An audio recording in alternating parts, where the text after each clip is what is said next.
आज के वीडियो में हम बात करेंगे what are the myths regarding mommy makeover surgery and what are the truths about it. Hi, I am Dr. Hiranmay Jha. I'm an aesthetic plastic surgeon, and today we will be talking about various myths regarding mommy makeover surgery. So, अगर हम बात करें पहले myth की, तो there's a myth that it can only be undertaken by women who are mommies या जिन्होंने pregnancy या चाइल्ड बर्थ को पास किया, ये उनके लिए बस है. तो ये एक मिथ है, क्योंकि ट्रुथ ये है कि इसमें जो प्रोसीजर्स हैं या फिर जो सर्जरीज हैं वो कोई भी करा सकते हैं. Basically it contains combination of procedures.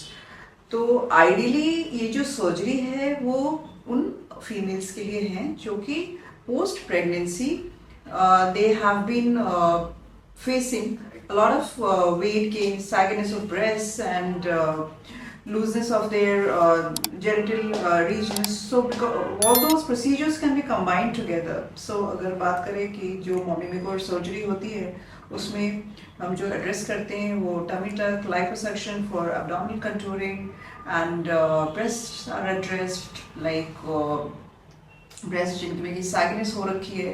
तो ये हमेशा पोस्ट प्रेगनेंसी ही नहीं देखा गया है. अगर बहुत ज़्यादा वेट लॉस अगर हम करते हैं पोस्ट मॉर्बिड ओबेसिटी, तो उन पेशेंट्स में भी ये देखा गया है कि उनके लिए भी ये सर्जरी की जा सकती है. So this is a myth that only mommies can undergo this surgery. Now the second myth is that the mommy makeover surgery के जो रिजल्ट्स हैं वो परमानेंट नहीं होते हैं. तो ये भी एक मिथ है. इसके रिजल्ट्स कम्प्लीटली परमानेंट होते हैं. जो आपके प्रॉब्लम्स एड्रेस होते हैं वो आपके लिए लाइफ टाइम वैलिड होते हैं. आपकी वो जो हीलिंग होती है वो कम्प्लीटली आपके लिए होती है. Now the third myth is that जो इसकी रिकवरी है वो बहुत पेनफुल है और लंबी है. तो ऐसा नहीं है. इनफैक्ट जो मल्टीपल प्रोसीजर्स अगर हम अलग अलग कराते हैं तो उन सबकी अलग रिकवरी पीरियड आती है, जो कि ऑलमोस्ट 4 to 6 वीक्स होती है.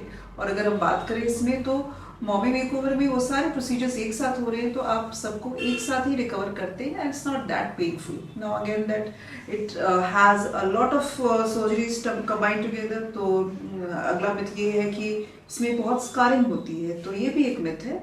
बट सच्चाई ये है कि कोई भी प्लास्टिक सर्जरी ऐसा नहीं है कि विदाउट स्कार्स होते हैं. There are scars which are good scars and bad scars. Now उनकी जो हीलिंग होती है वो डिपेंड करता है कुछ आपके फैक्टर्स पे, कुछ पेशेंट फैक्टर्स पे, कुछ जो ऑपरेशन और सर्जरी के जो फैक्टर्स होते हैं वो मायने रखते हैं. तो अगर हम बात करें तो इसकी मैक्सिमम हम इसके स्कार्स को आप कंफर्टेबली कैमोफ्लेज कराया जाता है ताकि इसकी जो imperceptible scarring जो हो पेशेंट्स के लिए.